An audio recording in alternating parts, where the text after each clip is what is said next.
TK그룹 진태환 회장의 저택은 주권 주유엔이라 불렸다. 이름은 청아하고 겸손하게 들릴지 몰라도 그 안은 서울의 일부를 조망할 수 있는 외딴 언덕 위에 지어진 현대적인 성체였다. 박미나는 이곳에서 일한 지 2주가 되었다. 2주라는 시간은 그녀가 30개가 넘는 방해 구조 가족 구성원, 각자의 생활 패턴, 그리고 아무도 말해주지 않지만 모두가 따라야 하는 암묵적인 규칙들을 모두 외우기에 충분한 시간이었다. 가정부들 사이에서 미나는 가장 말이 없는 사람이었다. 그녀는 눈에 띄지 않는 외모를 가졌다. 까만. 머리는 뒤로 단정하게 묶었고 단아하지만 늘 아래를 향한 얼굴. 언제나 주름 하나 없이 빳빳한 회색 유니폼. 하지만 20년 넘게 진 회장댁에서 일해온 박 여사는 그녀를 특별히 주목했다. 그녀는 차이점을 인지했다. 다른 이들이 성실함으로 일할 때 미나는 절대적인 정확성으로 일했다. 그녀가 정돈하는 모든 것은 완벽한 질서 속에 있었고 그녀가 닦는 모든 표면은 티끌 하나 없었으며 부르지 않아도 필요한 순간에 나타나는 능력을 가진 듯했다. 오늘도 여느 때와 같은 날이었다. 미나는 거실에 놓인 하얀 호접난 화분에서 시든 잎사귀 몇 개를 조심스럽게 잘라내고 있었다. 이것은 고인이 된 사모님이 가장 좋아했던 꽃으로 진태환 회장은 여전히 회사에 가기 전 매일 잠시 동안 그것을 바라보는 습관을 유지하고 있었다. 에어이, 거기. 날카롭고 거슬리는 목소리가 정적을 깨뜨렸다. 미나가 고개를 들었다. 회장의 며느리인 강아미가 계단 꼭대기에서 팔짱을 낀 채 그녀를 쏘아보고 있었다. 그녀의 옆에는 남편이자 TK그룹의 유일한 후계자인 진국휘가 서 있었다. 하미는 최신 명품 실크 원피스를 입고 온몸을 다이아몬드 주얼리로 치장했지만 그 모든 사치품도 그녀의 심술궂고 오만한 표정을 가리지는 못했다. 미나는 살짝 고개를 숙였다. 사모님. 하미는 입술을 비틀며 여왕처럼 계단을 내려왔다. 내 다이아몬드 물방울 귀걸이 어디 갔어? 국휘 씨가 파리에서 사준 거 말이야. 미나는 평온한 표정을 유지했다. 사모님, 저는 모릅니다. 제 업무 구역은 로비와 거실입니다. 내 업무 구역을 묻는 게 아니잖아. 하미가 쏘아붙였다. 어디 있냐고 묻는 거야. 아침에 분명 화장대 위에 뒀는데 지금은 보이지 않아. 이 집에 너희 같은 것들 말고 누가 내 방에 들어오겠어. 옆에 서 있던 국휘가 가볍게 헛기침을 했다. 여보, 일단 진정해. 어디 다른 데 뒀을 수도 있잖아. 다른 데 뒀다고. 하미가 남편을 획 째려봤다. 내 기억력이 그렇게 나쁜 줄 알아. 그게 저절로 날개가 돋쳐 날아갔거나 아니면 이 집에 도둑이 든 거지. 그녀의 칼날 같은 시선이 다시 민에게 향했다. 특히 새로 들어와서 근본도 모르는 것들 말이야. 부잣집에 잠입해서 기회만 노리는 전문 좀도둑인지 누가 알겠어. 근거지가 없고 모욕적인 비난이었다. 근처에서 일하던 다른 가정부들은 모두 고개를 숙인 채 숨을 죽였다. 그들은 하미의 성질을 잘 알고 있었다. 그녀는 어떤 이유로든 화를 낼 수 있었고 한번 화가 나면 절대로 자신이 틀렸다는 것을 인정하지 않았다. 미나는 여전히 똑바로 서서 흔들림 없는 목소리로 말했다. 사모님, 제가 의심스러우시다면 제 소지품을 검사하셔도 좋습니다. 미나의 침착함은 불에 기름을 붓는 격이었다. 하미는 두려움 애원 눈물을 기대했다. 하지만 그녀가 받은 것은 냉정할 정도의 평온함 뿐이었다. 그것은 그녀의 권위가 도전받는 느낌을 주었다. 조하. 하미가 비웃었다. 네가 자초한 일이야. 박 여사 이리 와요. 나이든 집사가 걱정스러운 얼굴로 황급히 달려왔다. 네 사모님. 이 애 몸이랑 방 좀 뒤져봐요. 샅샅이 하미가 명령했다. 미나는 전혀 저항하지 않았다. 그녀는 두 손을 들어 협조할 준비가 되었음을 보였다. 박 여사는 안쓰러운 눈으로 그녀를 보았지만 감히 사모님의 말을 거역할 수는 없었다. 그녀는 미나의 유니폼 주머니를 뒤졌지만 안에는 깨끗한 손수건 한 장뿐이었다. 사모님 아무것도 없습니다. 그럼 제 방을 뒤져 하민은 여전히 포기하지 않았다. 바로 그때 다른 가정부가 위층에서 허둥지둥 내려왔다. 손에는 작은 벨벳 상자가 들려 있었다. 사모님 찾았습니다. 귀걸이가 옷장 틈새에 떨어져 있었어요. 방 안이 공기가 얼어붙었다. 모든 시선이 하미에게 쏠렸다. 그녀의 얼굴은 붉어졌다 하얘지기를 반복했고 창피함은 극도의 분노로 변했다. 그녀는 모든 하인들 앞에서 스스로를 바보로 만들어버렸다. 하지만 하미 같은 사람에게 실수를 인정하는 것은 불가능한 일이었다. 그녀는 분노를 표출하고 체면을 되찾을 구실이 필요했다. 그리고 미나는 그녀의 침묵과 평온함으로 완벽한 표적이 되었다. 아, 거기 있었군. 하미는 중얼거리더니 갑자기 미나의 얼굴을 똑바로 가리켰다. 그런데 네 태도는 뭐야? 내가 너랑 얘기하고 있는데 감히 고개를 쳐들고 나를 똑바로 쳐다봐. 네가 뭔데 감히 주인한테 그런 태도를 보여. 네가 결백하니까 이제 거만해줘도 된다고 생각하는 거야. 미나는 아무 말도 하지 않았다. 그녀는 그저 하미의 눈을 똑바로 바라볼 뿐이었다. 그 눈에는 두려움이 없었다. 오직 파문 하나 잃지 않는 호수처럼 깊은 정적만이 있었다. 바로 그 정적이 하미의 인내심을 끊어버렸다. 자, 건조하고 잔인한 소리가 넓은 홀 전체에 울려 퍼졌다. 하미가 온 힘을 다해 미나의 왼쪽 뺨을 때린 것이다. 그 충격에 미나의 고개가 살짝 돌아갔다. 주위에 모든 사람들이 얼어붙었고 국휘조차 깜짝 놀랐다. 5개의 붉은 손자국이 미나의 창백한 뺨 위로 서서히 떠올랐다. 타는 듯한 통증이 얼굴 한쪽으로 퍼져나갔다. 하지만 그녀는 동요하지 않았다. 그녀는 천천히 고개를 바로 하고 여전히 눈을 크게 뜬 채 자신을 때린 사람을 똑바로 응시했다. 전혀 움츠러들지 않는, 고개 숙이지 않는 시선이었다. 심지어 짧은 순간 하미는 등골을 타고 흐르는 냉기를 느꼈다. 그 눈빛은 가정부의 것이 아니었다. 그것은 날카롭고 차가웠으며 그녀가 이해할 수 없는 무언가를 담고 있었다. 네오, 내가 감히 날 쳐다봐. 하미는 자신의 당혹감을 공격적인 태도로 감추며 더듬거렸다.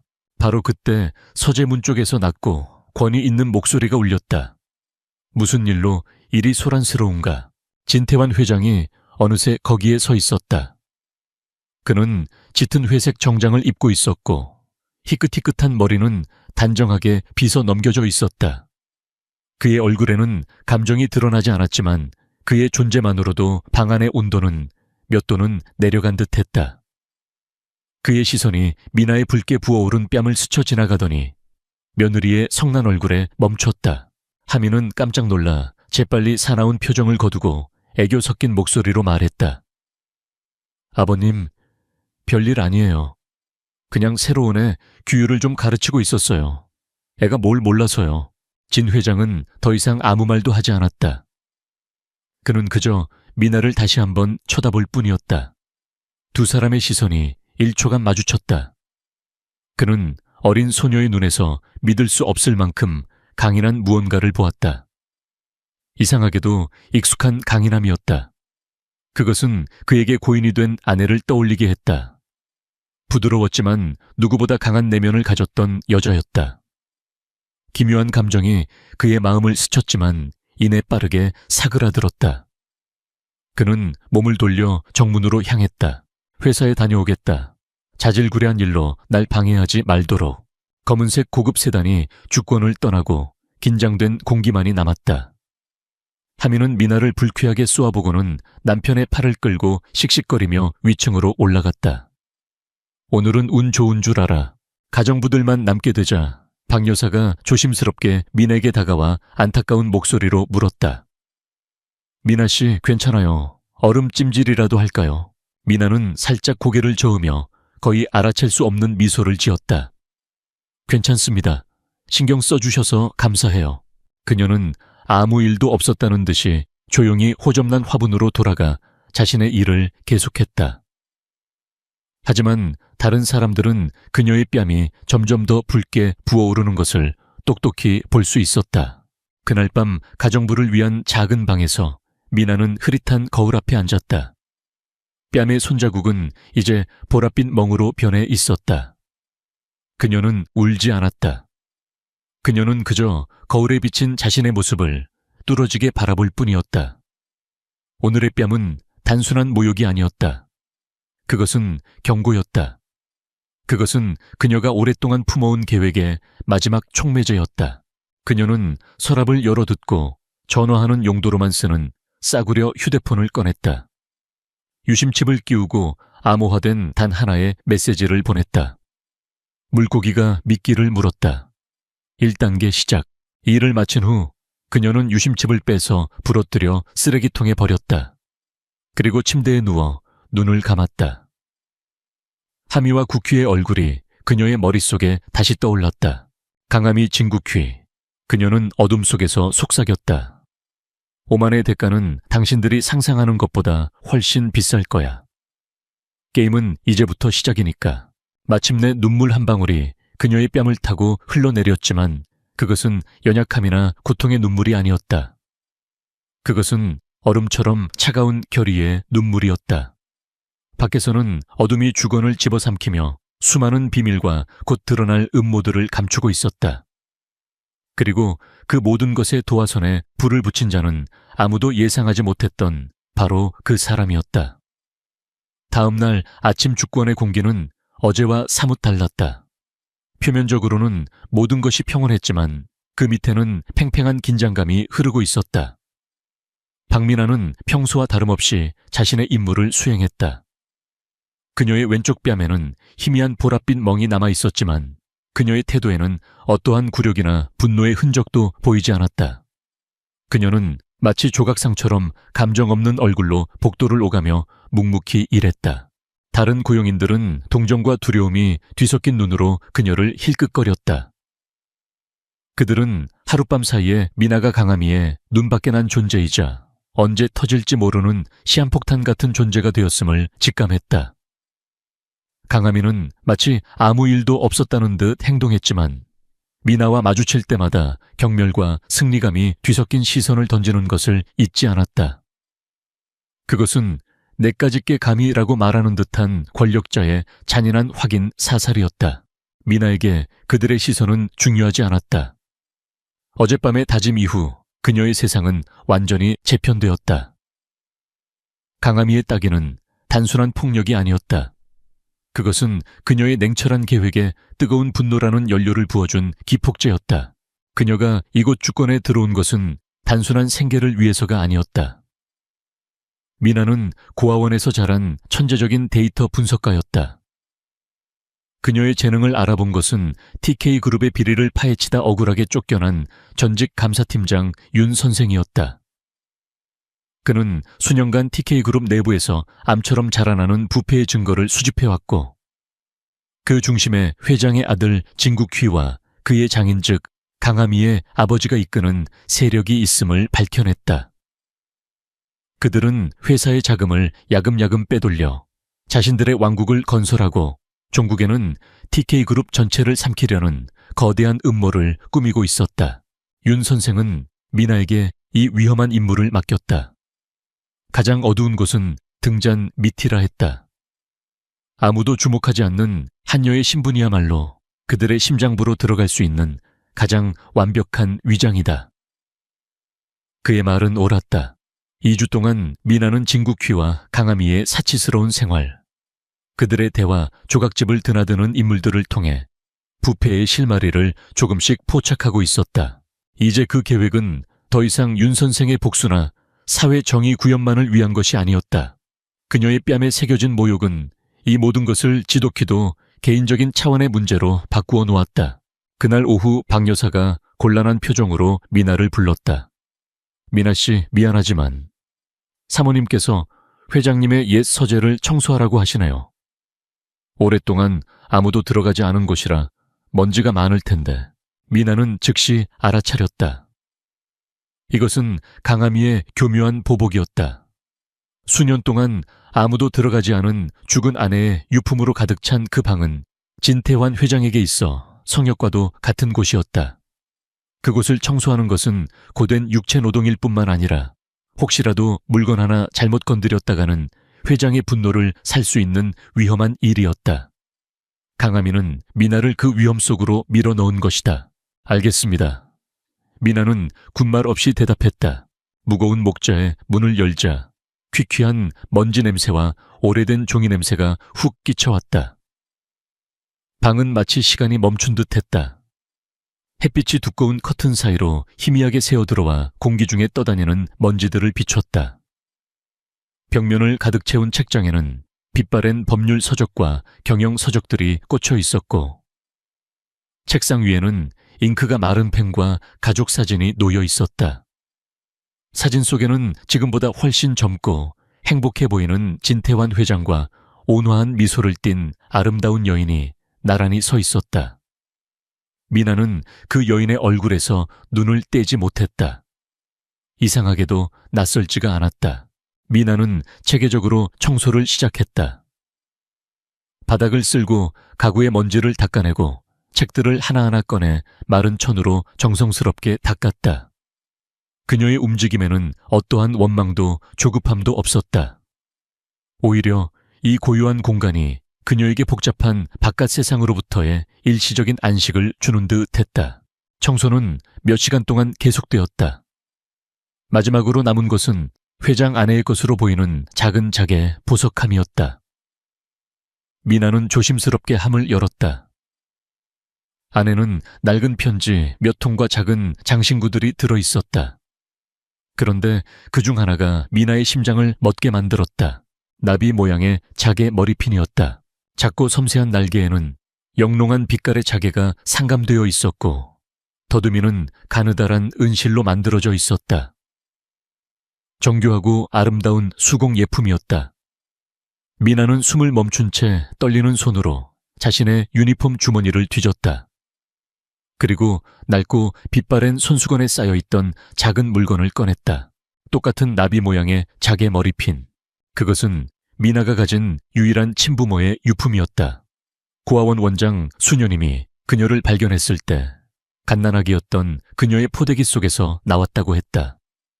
세월의 흔적으로 색은 바래고 은실은 검게 변했지만 보석함 속의 머리핀과 정확히 한 쌍을 이루고 있음을 한눈에 알 수 있었다. 머릿속이 하얘졌다. 심장이 미친 듯이 뛰기 시작했다. 이게 어떻게 된 일인가 단순한 우연일 리 없었다. TK그룹의 비리를 파헤치기 위해 들어온 이 집에서 자신의 뿌리와 연결된 단서를 발견하게 될 줄은 꿈에도 몰랐다. 기업 사냥꾼들의 정의구현이라는 차가운 임무가 갑자기 그녀 자신의 정체성을 찾아야 하는 뜨거운 미스터리로 변해버렸다. 그녀는 잠시 동안 그 자리에 얼어붙은 채 두 개의 머리핀을 번갈아 바라보았다. 하나는 수십 년간 고이 간직된 듯 영롱한 빛을 뿜었고 다른 하나는 세상의 풍파를 견뎌낸 듯 낡고 닳아 있었다. 마치 이 저택에서 곱게 자랐을 또 다른 누군가와 고아원에서 잡초처럼 살아남아야 했던 자신의 삶을 보여주는 것 같았다. 혼란은 길지 않았다. 그녀의 분석적인 사고가 감정을 억누르기 시작했다. 이것은 새로운 변수다. 해결해야 할 또 하나의 방정식이 추가된 것뿐이다. 이 미스터리를 풀기 위해서는 이 집의 핵심, 특히 진태환 회장에게 더 가까이 다가가야만 한다. 하지만 그러기 위해서는 먼저 자신을 위협하는 눈앞의 장애물들, 즉 강아미와 진국휘를 제거해야만 한다. 그들이 존재하는 한 자신은 영원히 발목 잡힌 하녀 아닐 뿐이다. 그날 밤 미나는 자신의 방으로 돌아와 문을 걸어 잠갔다. 그녀는 침대 밑바닥에 헐거운 마루판을 드러냈다. 그 안에는 그녀의 진짜 무기가 숨겨져 있었다. 최첨단 사양의 초박형 노트북과 여러 개의 암호화된 USB 드라이브, 노트북을 켜자 평범한 바탕화면 대신 복잡한 코드와 데이터베이스 화면이 나타났다. 그녀의 손가락이 키보드 위에서 춤을 추기 시작했다. 그녀는 더 이상 먼지를 닦던 하녀가 아니었다. 그녀는 어둠 속에서 정보를 사냥하는 디지털 포식자였다. 그녀는 지난 2주간 수집한 정보들을 바탕으로 관계도를 그리기 시작했다. 진국휘에 최근 투자 내역 강아미가 운영하는 갤러리의 자금 흐름, 그들의 아버지들이 연루된 유령 회사들의 네트워크, 수많은 정보들이 거미줄처럼 얽혀 있었고 그녀는 그 거미줄의 가장 약한 부분을 찾고 있었다. 잡아당기면 모든 것이 무너져 내릴 결정적인 실 한 가닥을 화면에 복잡한 데이터 망 위로 낮에 보았던 자개 머리핀의 이미지가 겹쳐졌다. 두 개의 임무가 하나로 합쳐졌다. 부패한 자들을 파멸시키는 것, 그리고 자신의 잃어버린 과거를 되찾는 것. 미나의 눈이 차갑고 단호한 빛으로 빛났다. 계획은 이제 막 시작되었다. 그들의 세계를 산산조각 낼 계획. 그리고 그 폐허 위에서 그녀는 자신의 진짜 이름을 찾을 것이다. 며칠 동안 주권은 폭풍 전야처럼 고요했다. 강아미는 자신의 승리를 만끽하며 미나를 더욱 교묘하게 괴롭혔다. 그녀는 일부러 거실 바닥에 와인을 쏟고는 미나에게 무릎을 꿇고 손으로 닦으라고 명령했고 정원의 장미가시에 찔릴 것을 알면서도 맨손으로 잡초를 뽑으라고 시켰다. 그 모든 굴욕 속에서도 미나는 단 한 번도 표정을 바꾸지 않았다. 그녀의 순종적인 태도는 강아미의 오만함을 극대화시켰고 동시에 그녀의 경계심을 완전히 무너뜨렸다. 강아미에게 미나는 이제 밟으면 밟는 대로 찌그러지는 하찮고 재미있는 장난감에 불과했다. 그것이 바로 미나가 원했던 바였다. 밤이 되면 주권의 가장 낮은 곳에 위치한 작은 하녀의 방은 TK그룹을 겨냥한 가장 날카로운 비수가 벼려지는 대장간으로 변했다. 미나는 자신의 노트북 화면에 떠있는 복잡한 데이터 망 속에서 마침내 그들이 찾던 가장 약한 고리를 발견했다. 그것은 진국휘가 최근에 추진한 베트남 신도시 개발 프로젝트라는 이름의 거창한 사업이었다. 표면적으로 이 프로젝트는 TK그룹의 해외 시장 진출을 위한 중요한 발판처럼 보였다. 하지만 미나가 파고든 내부 자료와 자금 흐름은 전혀 다른 이야기를 하고 있었다. 진국휘는 현지 페이퍼 컴퍼니와 결탁하여 건설 자재 비용을 실제보다 2배 이상 부풀려 보고하고 그 차액을 자신과 강아미 그리고 그의 장인이 관리하는 비밀 계좌로 빼돌리고 있었다. 규모는 그룹 전체에 비하면 크지 않았지만 그 수법은 대담하고 뻔뻔했다. 완벽한 횡령이자 배임이었다.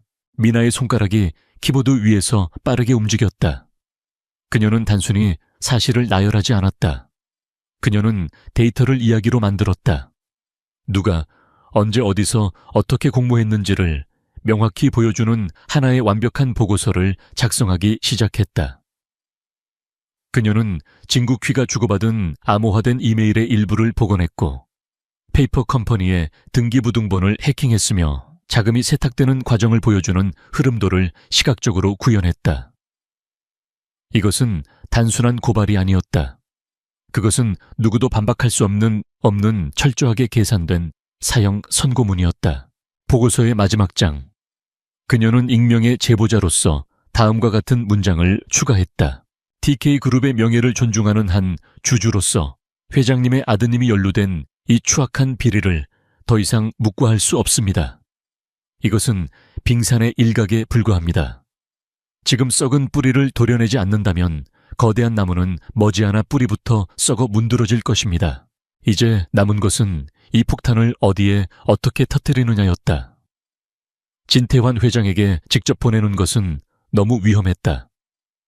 그는 아들을 맹목적으로 감싸고 돌 수도 있었고 그렇게 되면 제보자를 색출하는 과정에서 자신의 정체가 탄로 날 위험이 있었다. 경찰이나 검찰에 넘기는 것도 아직은 시기상조였다. 그녀의 목표는 진국휘를 감옥에 보내는 것뿐만 아니라 그 배후에 있는 세력 전체를 수면 위로 끌어올리는 것이었다. 그녀는 내부 분열이라는 가장 고전적이면서도 효과적인 방법을 선택했다. TK그룹에는 여러 파벌이 존재했다. 그 중에서도 진태환 회장과 함께 그룹을 창업한 원로 멤버들로 구성된 상임 고문단은 명예직에 가까웠지만 여전히 이사회의 막강한 영향력을 행사하고 있었다. 그들은 진 회장에 대한 충성심이 깊었지만 동시에 아들인 진국휘의 무능함과 오만함을 못마땅하게 여기고 있었다. 그들이야말로 가장 완벽한 청중이었다.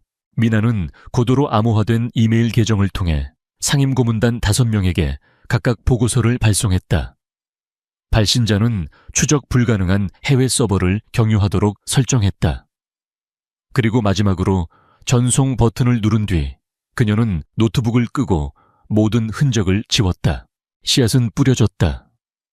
이제 싹이 트기를 기다리는 일만 남았다. 다음날 오후 진국휘는 자신의 사무실에서 골프 퍼팅 연습을 하며 휘파람을 불고 있었다. 베트남 프로젝트에서 빼돌린 자금 일부가 어제 막 비밀 계좌로 입금되었고 그는 주말에 강아미와 함께 몰디브로 떠날 계획을 세우고 있었다. 그의 인생은 완벽해 보였다. 아버지의 후광 아래 그는 원하는 모든 것을 가질 수 있었다.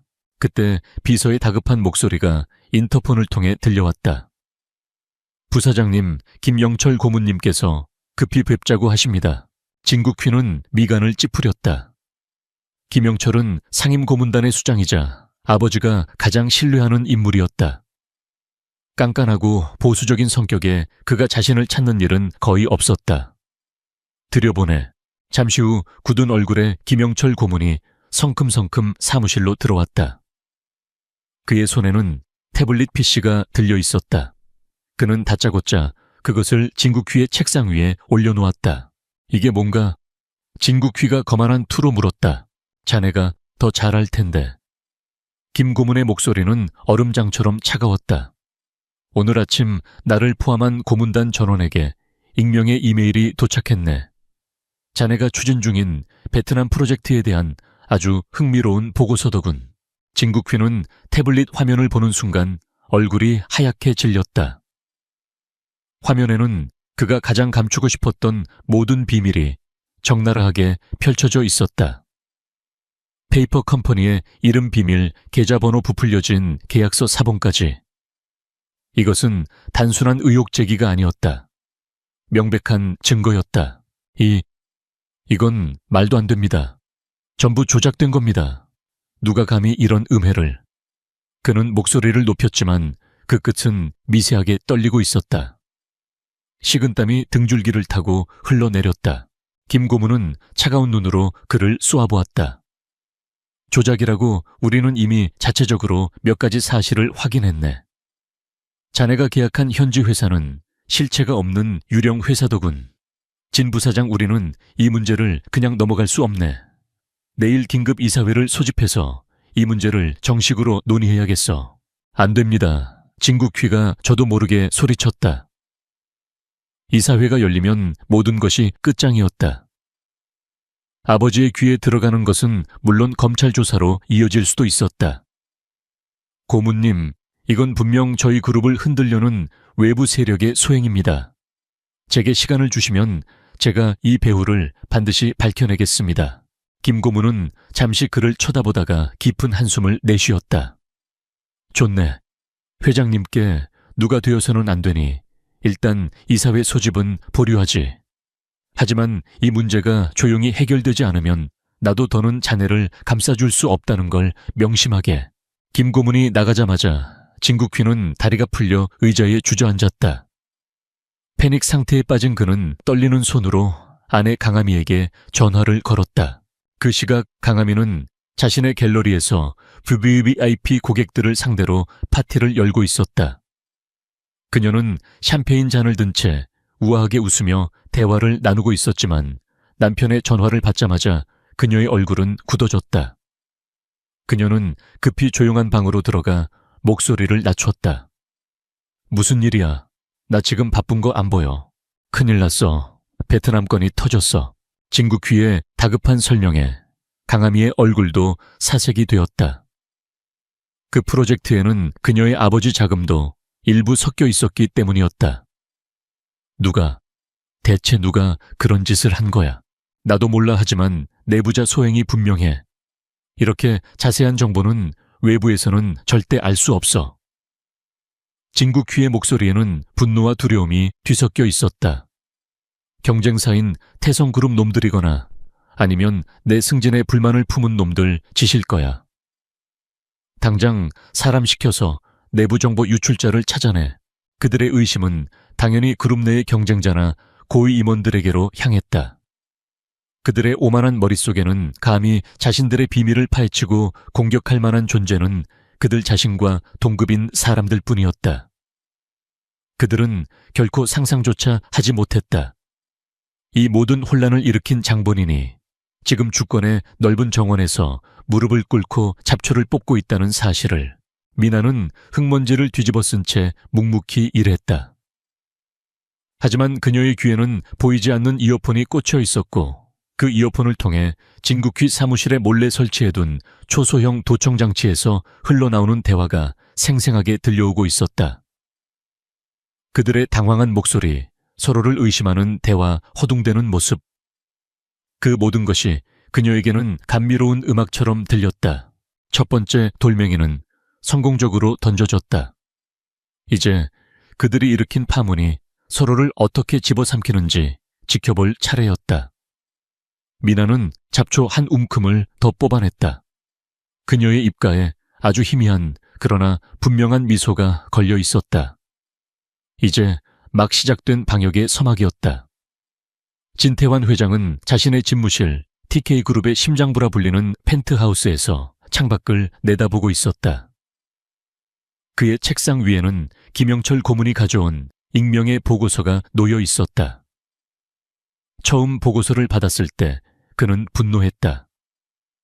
감히 자신의 아들을 TK그룹의 후계자를 음해하려는 시도에 불과하다고 생각했다. 하지만 보고서를 읽어 내려갈수록 그의 표정은 분노에서 냉정한 분석으로 그리고 이내 깊은 실망감으로 바뀌었다. 이것은 단순한 비방글이 아니었다. 보고서는 날카로운 외과 의사의 메스처럼 진국휘가 저지른 비리의 핵심을 정확하게 도려내고 있었다. 자금의 흐름 관련 인물, 법적 책임 소재까지 완벽하게 정리되어 있었다.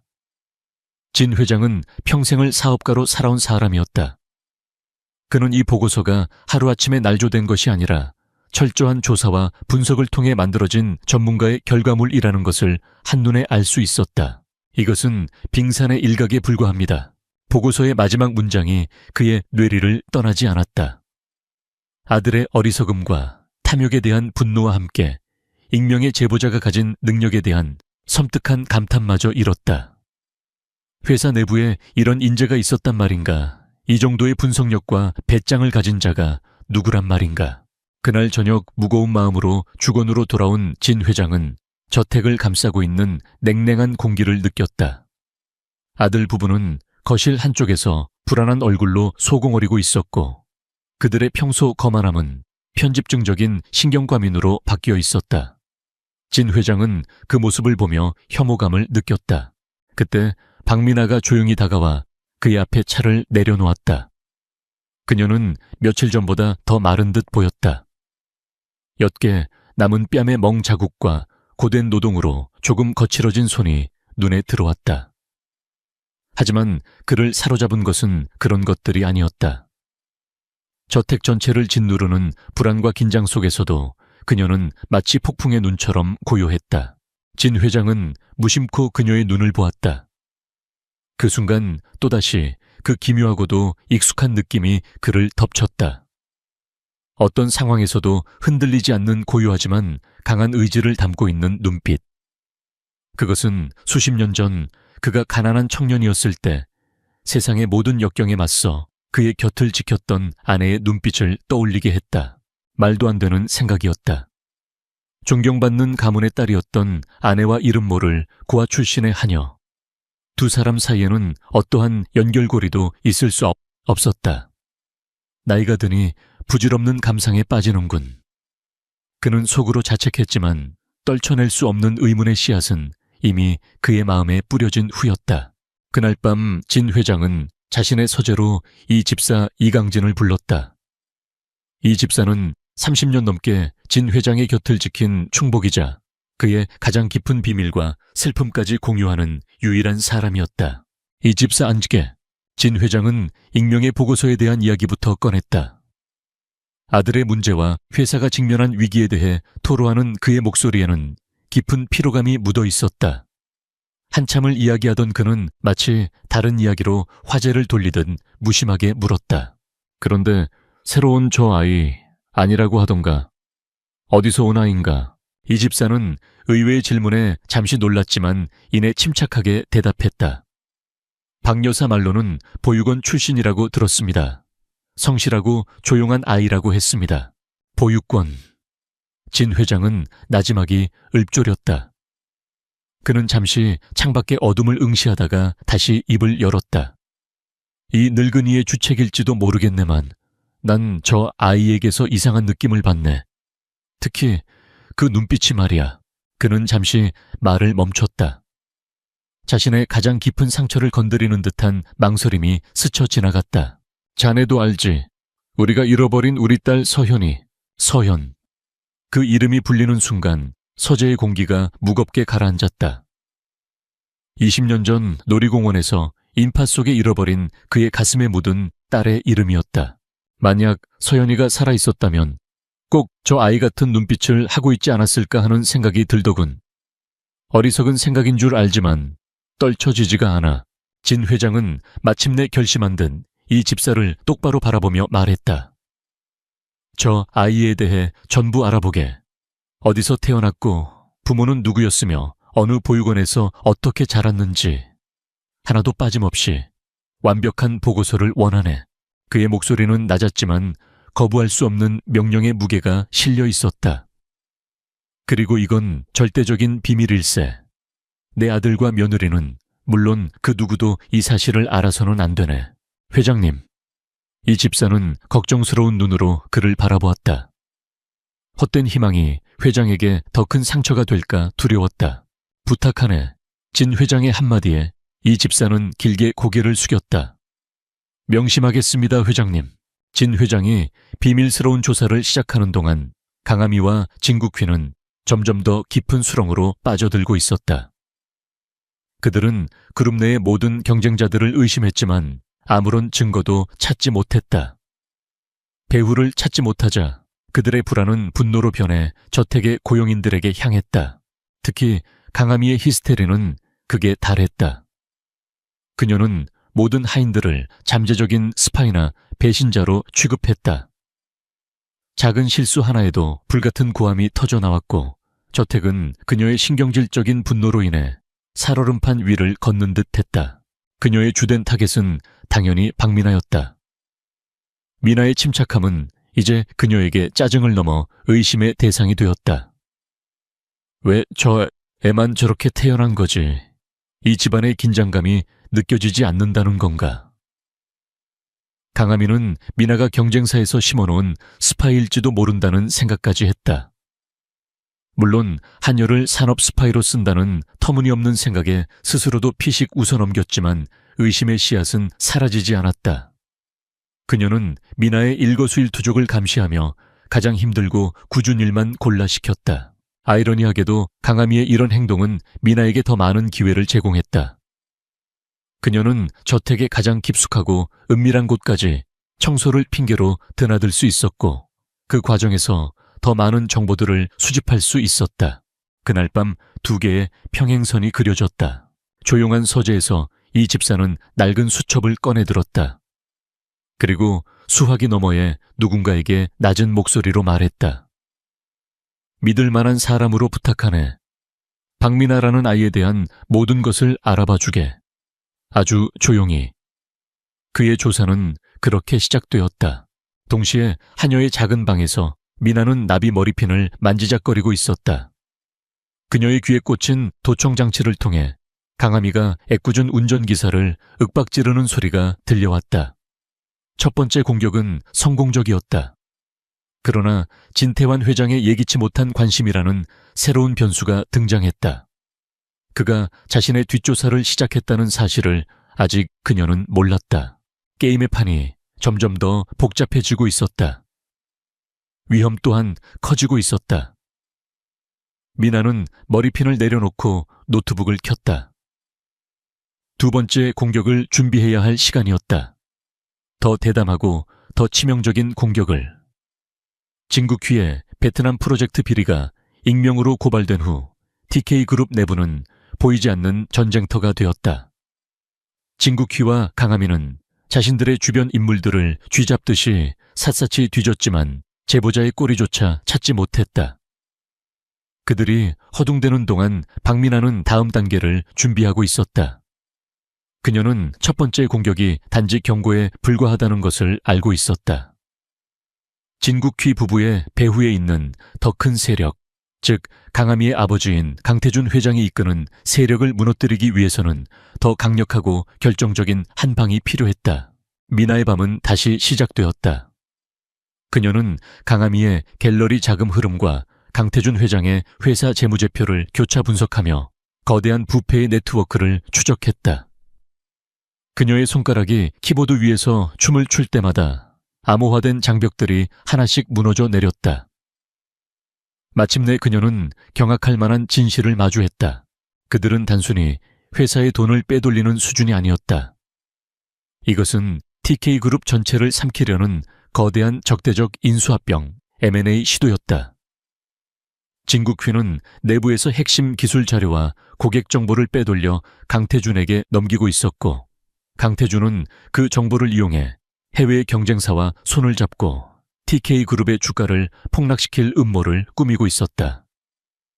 주가가 바닥을 치면 그들은 헐값에 주식을 대량 매입하여 경영권을 찬탈할 계획이었다.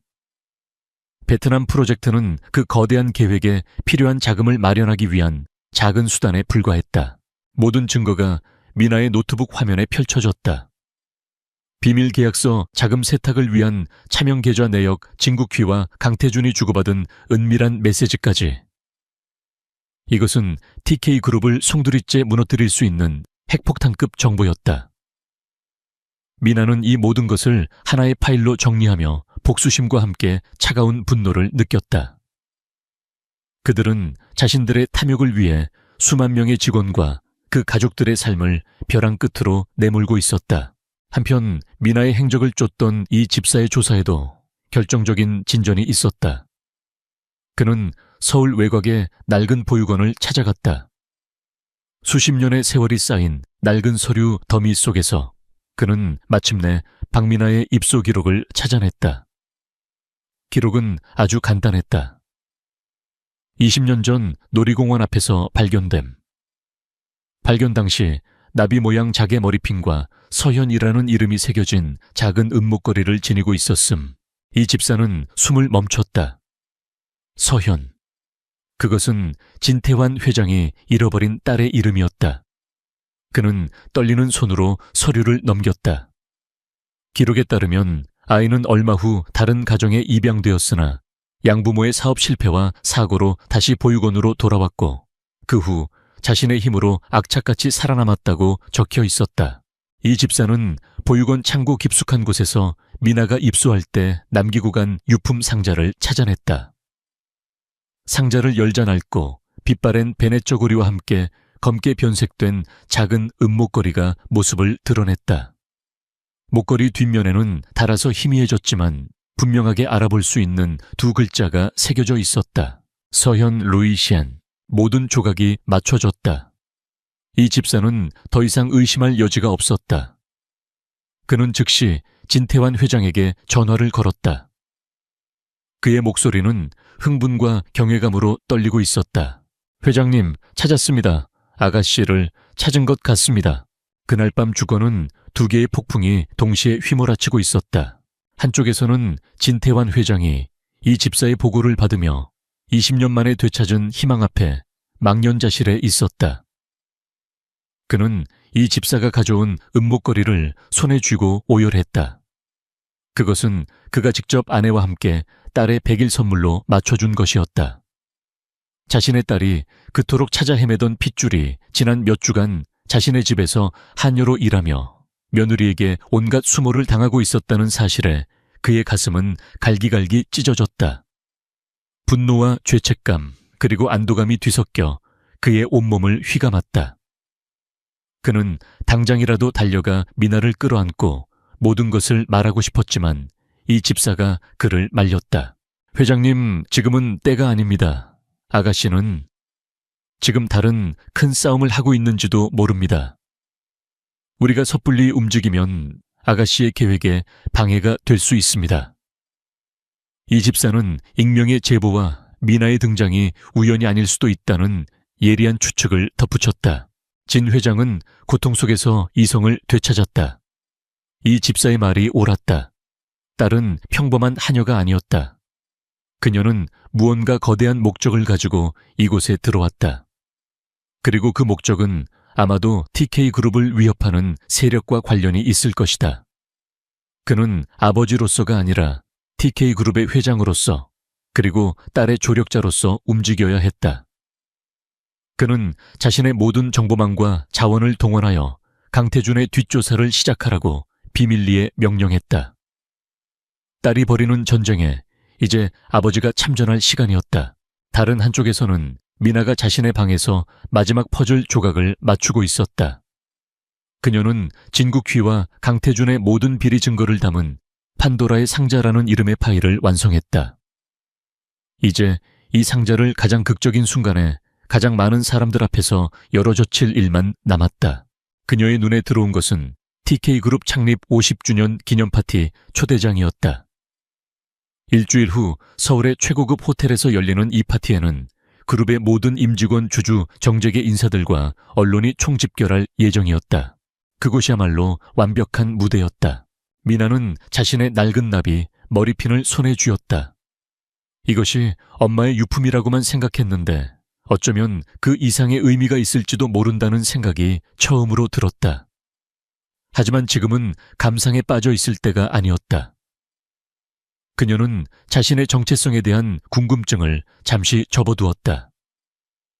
지금 가장 중요한 것은 정의를 실현하고 썩어빠진 자들을 심판하는 것이었다. 그녀는 익명의 협력자 윤 선생에게 마지막 메시지를 보냈다. 무대는 준비되었다. 디다의 모든 것을 끝낸다. 창밖으로 동이 트고 있었다. 곧 다가올 거대한 폭풍을 예고하는 듯 하늘은 붉고 장엄한 빛으로 물들고 있었다. 그 빛을 받으며 미나의 눈은 그 어느 때보다 차갑고 결연하게 빛나고 있었다. TK그룹 창립 50주년 기념 파티는 대한민국 정재계를 축소해 놓은 듯한 화려함의 극치였다. 서울 최고급 호텔의 그랜드 볼룸은 수백 송이의 흰 장미와 크리스탈로 장식되었고 샴페인 잔을 부딪히는 소리와 부드러운 클래식 음악 그리고 권력자들의 웃음소리가 뒤섞여 공기를 채우고 있었다. 무대 위에서 진태환 회장은 그룹의 반세기 역사를 회고하며 미래에 대한 희망을 이야기하고 있었다. 그의 얼굴은 완벽한 평온함을 유지하고 있었지만 그 가면 아래에는 20년의 그리움과 지난 며칠간의 분노 그리고 곧 터져나올 폭풍에 대한 비장함이 소용돌이치고 있었다. 무대 아래 진국휘와 강하민은 이날의 주인공인 양의기양양하게 사람들과 인사를 나누고 있었다. 익명의 투서는 그들의 간담을 서늘하게 했지만 며칠간 아무 일도 일어나지 않자 그들은 배후 세력이 증거 부족으로 물러섰다고 판단했다. 그들은 자신들의 발밑에서 집안이 무너져 내리고 있음을 전혀 알지 못한 채 서로의 성공을 축배하며 오만한 미소를 짓고 있었다. 박미나는 어디에 있었을까? 그녀는 더 이상 초라한 하녀가 아니었다. 그녀는 호텔 케이터링 직원 유니폼을 입고 머리에는 단정한 모자를 눌러 쓴 채 연회장 뒤편에 통제실로 향하는 복도를 조용히 걷고 있었다. 그녀의 차분한 걸음걸이와 달리 그녀의 심장은 거대한 임무를 앞두고 맹렬하게 뛰고 있었다. 그녀의 멘토인 윤 선생이 심어놓은 충성스러운 IT 기술자가 통제실 안에서 그녀를 기다리고 있었다. 모든 준비는 끝났다. 진태환 회장이 TK그룹의 새로운 50년을 향한 위대한 도전을 시작하겠습니다. 라는 말로 연설을 마치자 장내에서는 우레와 같은 박수가 터져 나왔다. 곧이어 사회자가 그룹의 역사와 비전을 담은 기념 영상 상영을 알렸다. 볼륨의 조명이 어두워지고 무대 뒤편의 거대한 LED 스크린의 영상이 시작되었다. 흑백 사진 속 젊은 시절의 진 회장 공장에 기공식 성공적인 제품 출시의 순간들이 감동적인 음악과 함께 흘러나왔다. 하객들은 스크린에 시선을 고정했다. 바로 그 순간이었다. 영상이 갑자기 지지직거리며 멈췄다. 화면은 1초간 암흑으로 변했다가 이내 섬뜩할 정도로 고요한 검은 바탕 위로 하얀 글씨가 떠올랐다. 판도라의 상자, 판도라스 박스. 웅성거리던 장내가 순식간에 조용해졌다. 사람들은 방송 사고라고 생각했지만 곧이어 스크린에 나타난 내용은 그들의 생각을 산산조각 냈다. 미나는 통제실에서 키보드를 누르고 있었다. 그녀의 옆에서 IT 기술자는 땀을 흘리며 외부의 접근을 차단하고 있었다. 이제부터는 미나의 시간이었다. 첫 번째로 나타난 것은 진국휘와 강태준 회장이 서명한 비밀 이면 계약서였다. TK그룹의 핵심 기술을 헐값에 넘긴다는 내용이었다. 이어서 자금 세탁의 흐름을 보여주는 복잡한 도표가 나타났다. 수십 개의 차명 계좌를 거쳐 돈이 어떻게 그들의 주머니로 흘러 들어가는지 적나라하게 보여주었다. 장내는 완전히 침묵에 휩싸였다. 사람들은 숨을 죽인 채 스크린에서 눈을 떼지 못했다. 다음 순간 홀 전체에 익숙한 목소리가 울려 퍼졌다. 장기놀은 걱정 마십시오. 내부 정보는 제가 책임지고 빼돌리겠습니다. 진국휘의 목소리였다. 잘해주게. 자네 아버지가 평생 일군 회사를 우리가 갖게 될 날도 머지않았어. 강태준의 음흉한 웃음소리가 이어졌다. 비밀리에 녹음된 그들의 대화는 가장 강력한 비수가 되어 그들의 심장에 박혔다. 진국휘의 얼굴은 백지장처럼 하얗게 질렸고 강하민은 믿을 수 없다는 듯 스크린과 남편 그리고 저 멀리 앉아있는 자기 아버지를 번갈아 쳐다보았다. 강태준은 자리에서 벌떡 일어났지만 수백 개의 시선과 터져나오는 카메라 플래시 세례에 갇혀 옴짝달싹할 수 없었다. 증거의 향연은 계속되었다. 주가 조작을 모의하는 이메일 해외 경쟁사에 정보를 넘긴 내역까지 그들의 추악한 탐욕이 만천에 공개되었다. 마침내 스크린에는 마지막 문장이 떠올랐다. 정의는 반드시 승리한다. 그 문장을 끝으로 화면이 꺼지자 멈췄던 시간이 다시 흐르기 시작했다. 장내는 아수라장이 되었다. 기자들은 미친 듯이 무대 앞으로 몰려들었고 하객들은 경악과 분노야. 재찬. 목소리로 웅성거렸다. 진국휘는 넋이 나간 사람처럼 도망치려 했지만 어느새 다가온 건장한 경호원들에게 길이 막혔다. 그들은 진태환 회장의 비밀 지시를 받은 사람들이었다. 모든 것을 잃었다는 것을 깨달은 강하민은 이성을 완전히 상실했다. 그녀의 눈에 이 모든 비극을 일으킨 원흉이 들어왔다. 무대 옆쪽에서 이 모든 혼란을 차갑게 지켜보고 있는 케이터링 직원, 바로 박민아였다. 강하미의 눈이 증오로 이글거렸다. 너였구나. 이 모든 게 저 천한 것 때문이야. 그녀는 미친 사람처럼 비명을 지르며 민에게 달려들었다. 그녀의 손톱은 갈퀴처럼 세워져 미나의 얼굴을 핥히려 했다. 미나는 피하지 않았다. 그녀는 그저 그 광기를 똑바로 마주할 뿐이었다. 강하미의 손이 미나의 얼굴에 닿기 직전 깍꽉 강력한 힘이 그녀의 팔을 붙잡았다. 진태환 회장이었다. 그는 어느새 무대 위로 폭풍처럼 뛰어 올라왔고 그의 얼굴은 수십 년간 누구도 본 적 없는 거룩한 분노로 가득 차 있었다. 그는 강하미를 경멸적으로 뿌리치고 쓰러질 뻔한 미나의 앞을 막아서며 그녀를 보호했다. 그리고 이성을 잃고 날뛰는 며느리와 경악으로 굳어진 수백 명의 하객들, 그리고 대한민국 전체를 향해 포효했다. 매엄쳐라. 내 딸의 몸에 손끝 하나 대지 마. 날. 그 한마디에 아수라장이었던 홀은 다시 한번 물을 끼얹은 듯 조용해졌다. 기업 스캔들보다 더 충격적인 반전이었다. 진태환 회장은 떨리는 손으로 미나 아니 서현의 손을 굳게 잡았다. 그의 눈에는 눈물과 자랑스러움이 가득했다. 그는 충격에 빠진 사람들, 쉴 새 없이 터지는 카메라 플래시, 그리고 무너져 내리는 자신의 가족들을 바라보았다. 두 개의 폭탄이 동시에 터졌다. 정의는 가장 화려한 방식으로 실현되었고 가장 깊은 비밀은 가장 극적인 순간에 드러났다. 한 시대가 저물고 새로운 전설이 시작되는 순간이었다. TK그룹 창립 50주년 기념 파티는 역사상 가장 떠들썩한 스캔들의 현장으로 기록되었다. 진태환 회장의 폭탄 선언 이후 그랜드 볼룸은 완벽한 혼돈에 휩싸였다. 이성을 잃고 날뛰던 강하민은 경호원들에게 끌려나갔고 넋이 나간 진국휘와 강태준은 현장에 대기하고 있던 검찰 수사관들에게 즉시 체포되었다. 그들의 화려했던 제국은 단 몇 분 만에 잿더미로 변해버렸다. 진태환 회장은 이 모든 혼란을 등지고 딸의 손을 굳게 잡았다.